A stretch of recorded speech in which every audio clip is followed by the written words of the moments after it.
السلام علیکم امید دی ټول به روغ جوړ امروز څومره هم کوم ولې مو اواز ووري کاغه وړکې دی کاغه ځوان دی کاغه مشر دی کاغه بوډا دی کاغه اهل کلم ولا خلک دی کوم هم خلک سي مو اواز ووري نو غو ټول ته موږ دا وای نو کوم چې د کورمي حالات ذمہوار د کورمي هار یو فرد دی د کورمي د حالات ذمہوار د کورمي هار یو مشر دی هر یو ځوان دی هر یو عالم دی هر یو مفتی دی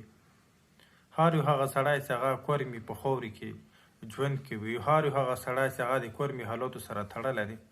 موږ یو هر یو سړی د دې ذمہوار دی پس که د کورمي حالات د موږ د الفاظو د واجې خرابېږي هم موږ یې ذمہوار یو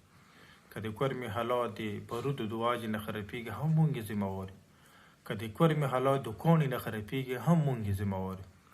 داسې مو بار بار جرګې کوو چې په خپلو جرګو باندې هم ستړي شو د حکومت په جرګو باندې هم ستړي شو هغه خلک چې هغه بهر نه راشي هغه هم په جرګو ستړي شي نو زه یم چې کورمیوالو دا بحث نه دی تاسو د جنګ او د فساد کې لیدلي دي درانه خلک هم سپکېږي درانه خدانونه سپکېږي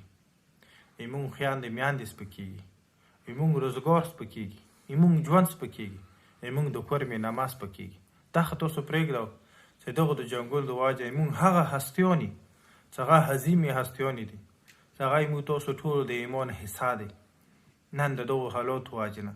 هغو دپاره هم داسې الفاظ استعمالیږي چې هغه باندې هېڅ چا مؤمن سړي ته هېڅ خوشحالي نه بلکې د مؤمن سړي سره خوبونه حرام کېږي بلکې د مؤمن سړي زړه سره خفه کېږي او هر یو سړی چې هغه د کورمې دی هغه په دغو خبرو باندې چې هغه لږ هم شعور لري هغه به خفه کېږي زموږ کورمیوالو ته دا چې پورجي باند وي بیا ټول دا خبرې کوو چې پورجي کولو شي چې جنګ وي بیا ټول دا خبرې کوو چې امن درو شي خو بیا څه کله حالات نارمل طرف ته روان شي ژوند روان شي لیارې ابودي شي بزرونه ابودوین طرف ته روان شي بیا مونږ څه کله فارغ شو